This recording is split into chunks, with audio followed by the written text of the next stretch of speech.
Zach, let's get back to the hotel. First Anna, then Becky, now Diane. I'm not looking forward to writing this investigation report. Agent Morgan. York. Do you have a moment? What is it, George? There's something I'd like to talk to you about. Do you have any time later? Can't we just do it here? If possible, I'd like to go to a bar. Of course, we don't really have to. A bar? Now that sounds like a good idea. Zach, what do you think? We can go drinking with George, or turn him down and head back to the hotel.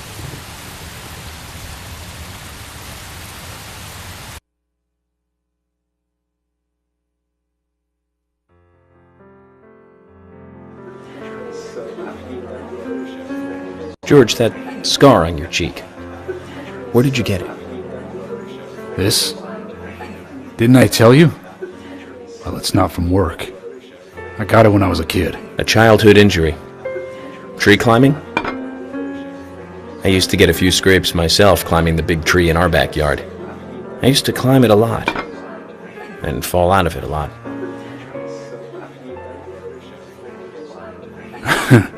This wasn't anything like that, though.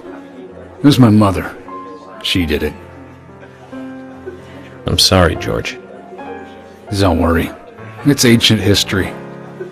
The world is flooded with unreasonable violence. The strong overpower the weak, adults over children, men over women, and criminals over their victims.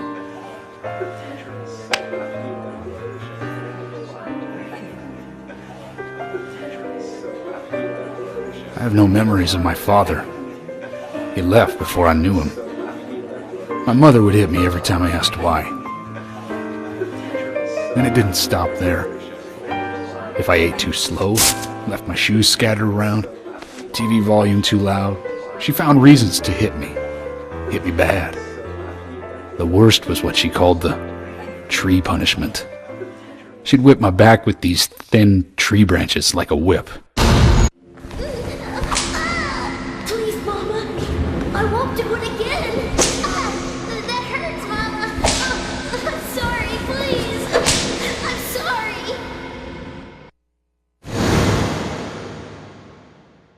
Tree punishment was definitely the worst, I tell you. Just hearing those words used to make me shiver and want to pass out.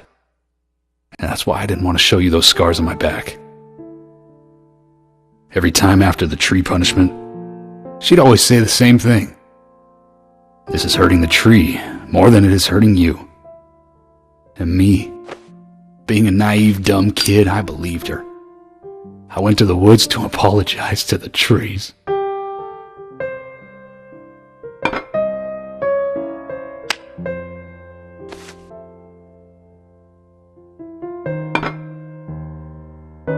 I kept asking myself, why is she hurting me this way?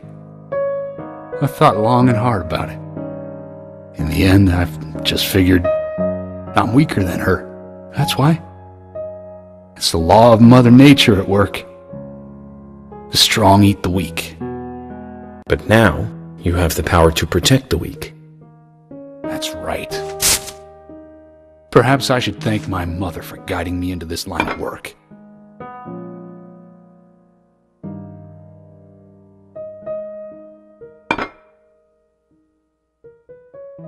York.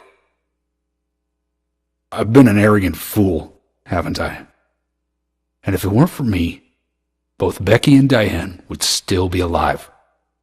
I could have saved them both. You know, it's almost like they died because of me. You're out of your mind. I invited you to this bar for a drink. But I guess this bar is my confession chamber, and I wanted you to listen. And to tell you, well, you must already hate me for causing all these problems, not following your orders. York, I'm sorry. I'll follow your orders from now on. You'll have my total cooperation.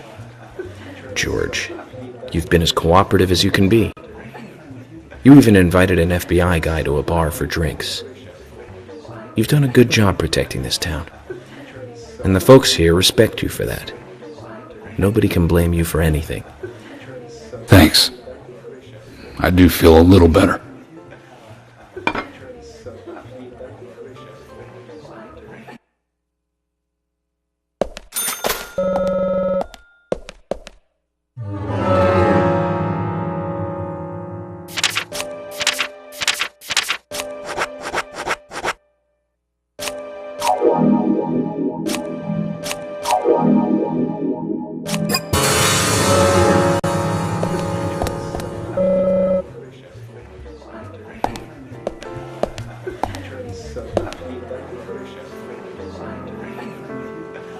Hey, Carol.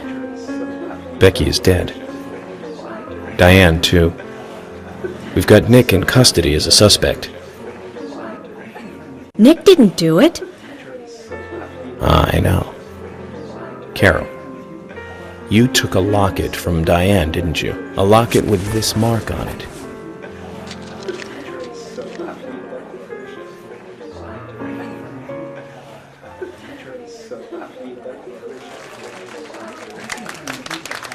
I'm busy, gotta go.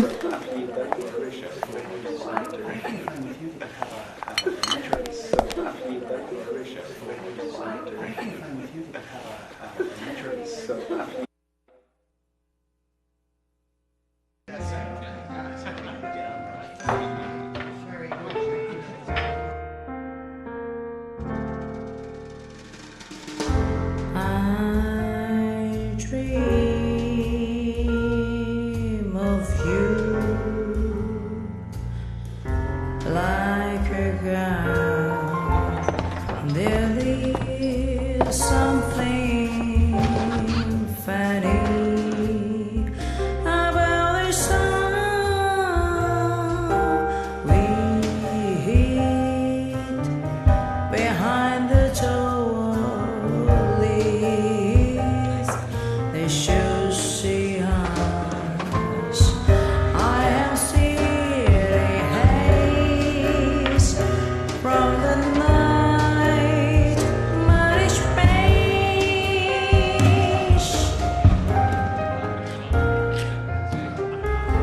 I dream of thee like glistener. Conscious of my innocence, everyone's just written out to know life is but a dream.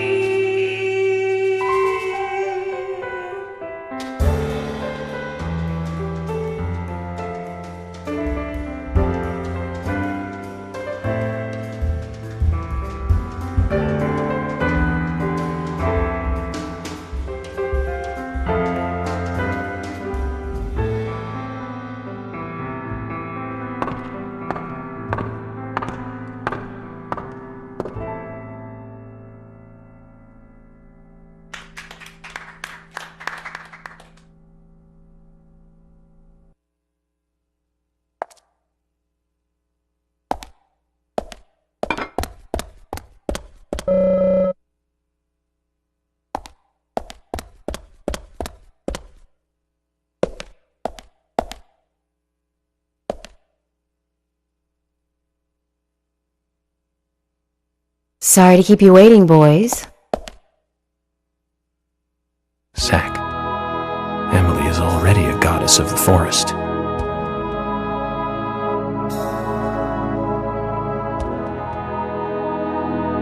Let's forget work for a bit and drink a little, shall we? York? Why is she here? I just thought the more the merrier. You know, to relax and get loose. Is this a problem? No, of course not. Pardon me, Emily, but I'm pooped. I think I'll just call it a night. George, I just got here and you're walking out on me? I was hoping the three of us could have a drink and let out a little steam. I'm afraid I've already had enough. and I already had a good man-to-man with York. So I'll see you guys.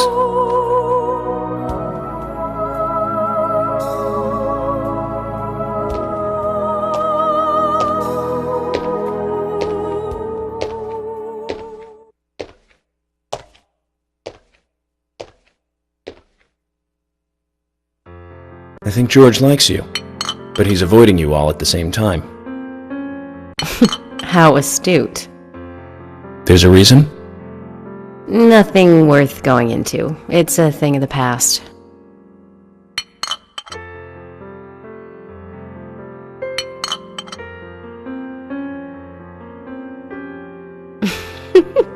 Okay, he did ask me out when I first came to town. I was still in high school. But I never really considered him my type. And there's the age gap thing, too. I respect him, of course. I wouldn't have taken this job otherwise. So, did you move to this town alone? Of course not. I came with my parents. Tell me about them then. Sure, why not? My dad dealt in stocks in New York. He was hardly at home when I was a kid, always working. Those pieces of paper were far more important to him than I was. Which is no different now, really. I don't see much of him. My mother? Totally different story. A wonderful person that I still respect. She was always kind and understanding. Not only that, but she would always help me find my way. She could be fierce, too, scolding me if I took a wrong step. We had our battles, sure, but all in all, she was a wonderful mother. Past tense? Yeah, she's gone now. Cancer, just before I graduated high school. She gave this to me just before she died. I take it with me wherever I go. It's what I treasure most. I'm sure she's very proud of you.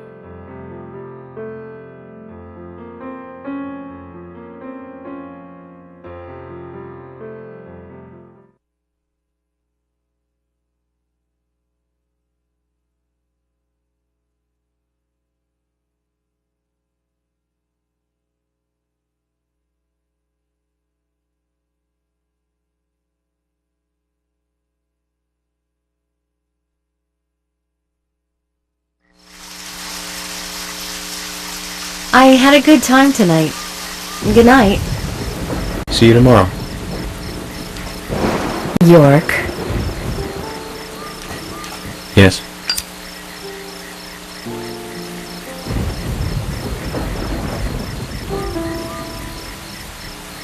Please, don't lie to us, okay?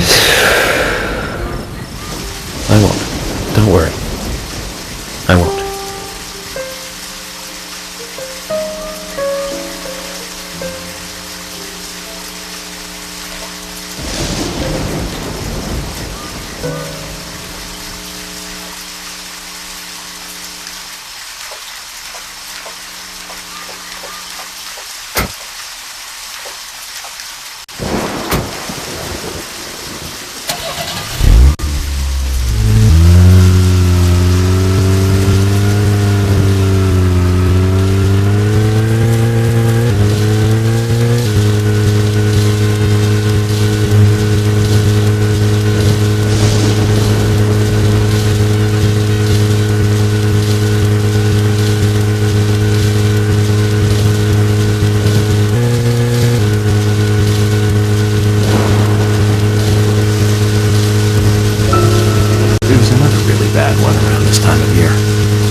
That's right.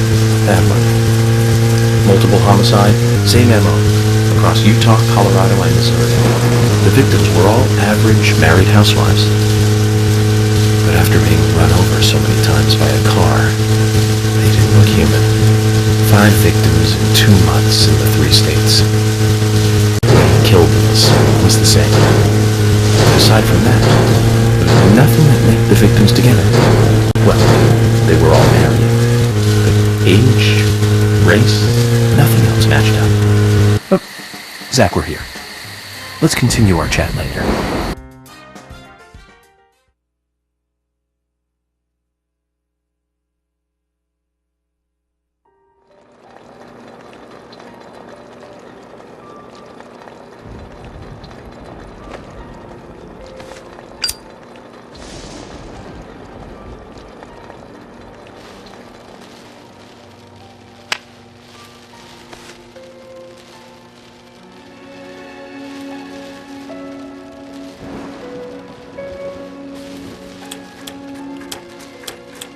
Zach, let's go over our progress.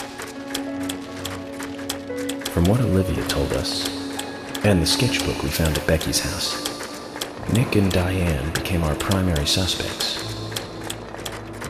There were a couple of reasons for this. First, Becky gave the missing locket to Diane. Also, Nick has no alibi for when Anna and Becky were killed.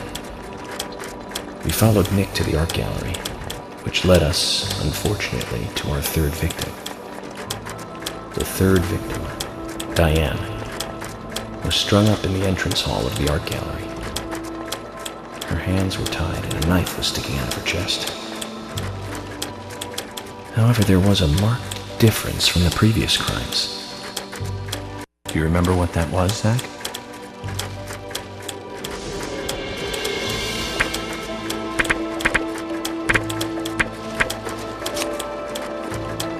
That's right. Diane was still alive. This suggests that very little time had passed since the crime was committed. Which means the criminal was still close by. It was somewhere near the scene.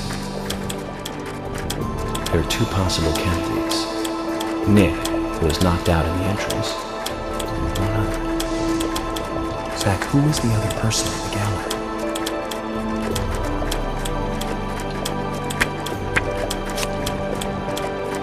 That's right. Casey. We followed Willie, good dog, all the way to him. Casey's statement came out as follows. He and Diane were in a physical relationship. That was why he visited the gallery. The two were in the middle of such a meeting when Nick showed up. Diane lost her cool and shut Casey up in the basement. Now, what did Casey hear when he was locked up?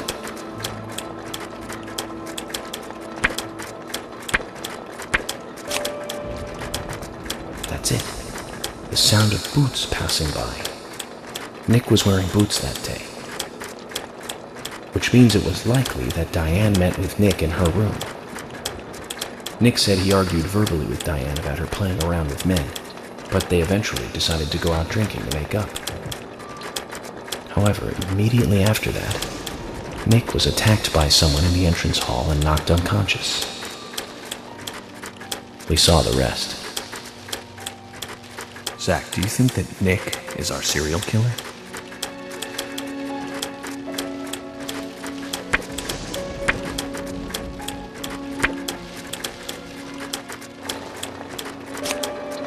Me too. Asha sent in a report too.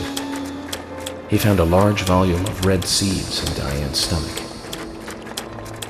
This confirms her as a victim of the raincoat killer. Remaining leads. There is the locket, which is in Carol's possession, the man with the tattooed back, and the upside-down peace sign. There's a lot left to answer. I hope the coffee will give us more guidance tomorrow.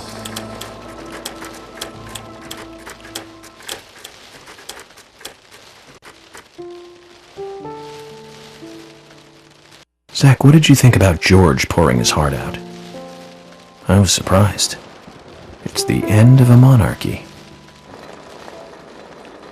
And he called me York instead of Agent Morgan.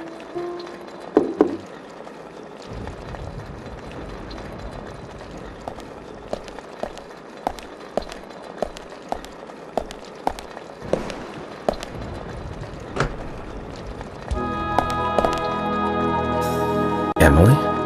What's going on? Do you know what time it is? I'm sorry. I couldn't sleep, so I was drinking alone.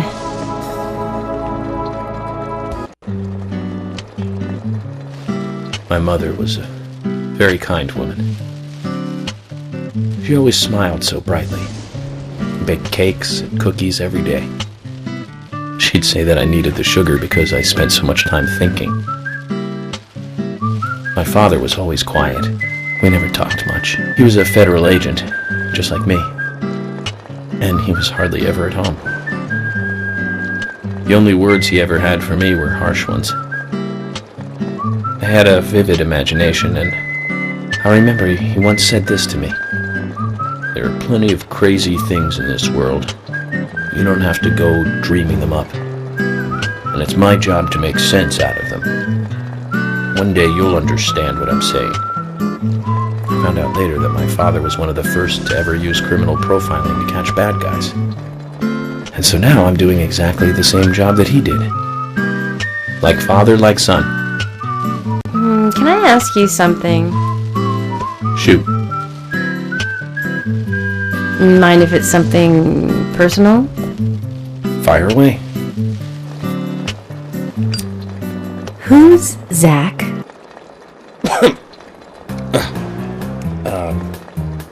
Zach is a friend of mine. Oh, so you do have friends. Yeah. He's my only friend. What kind of person is he then? Well, I've never seen his face. But he's always with me, and we discuss everything. When did you become friends? A long time ago. Back when I was a child.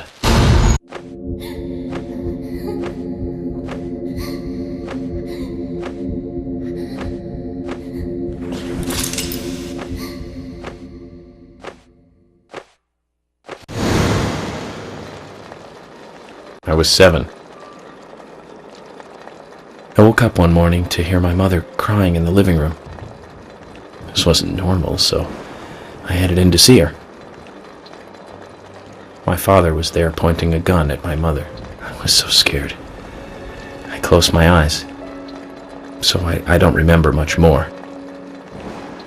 But I do remember the words my father said to me.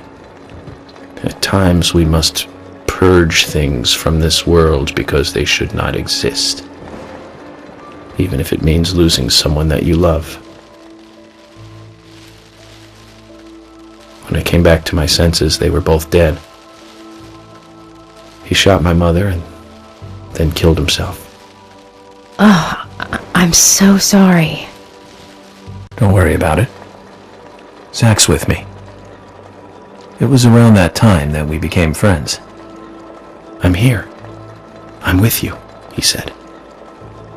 I'll be here always. We can get through this together.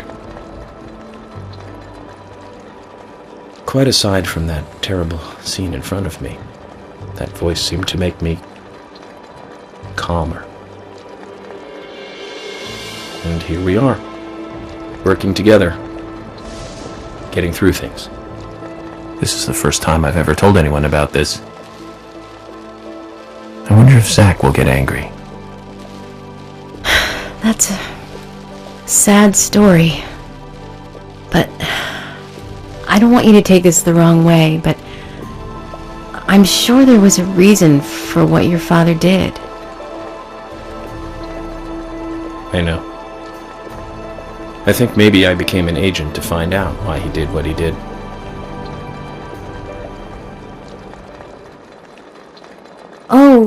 Oh yeah, York, I forgot to thank you. Thank me? For what? You saved my life. If you didn't save me at the gallery, I would have died along with Diane. No need to thank me for that. I'm pretty useless. I couldn't save Becky.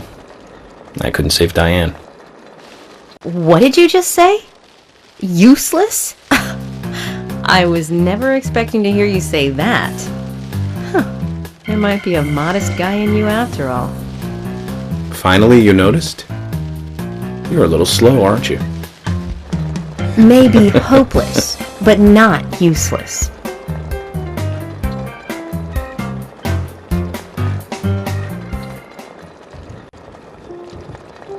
Zach, do you think Emily got home safely? Anyway, I think it's more serious of a situation than I thought. Do you remember our conversation with Emily? She's really interested in you. I think she's starting to have certain feelings for you. If that's the case, Zach, you and I are rivals. This is a very serious situation indeed.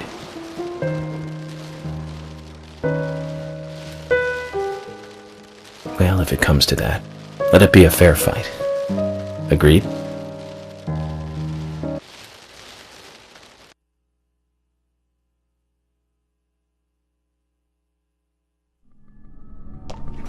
Thomas!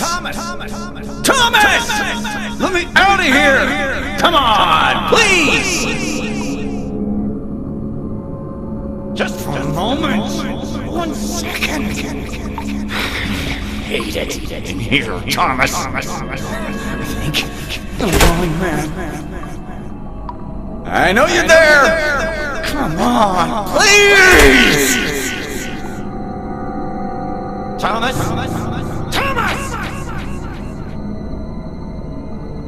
Thomas! Thomas! Thomas! Thomas! Thomas! Thomas!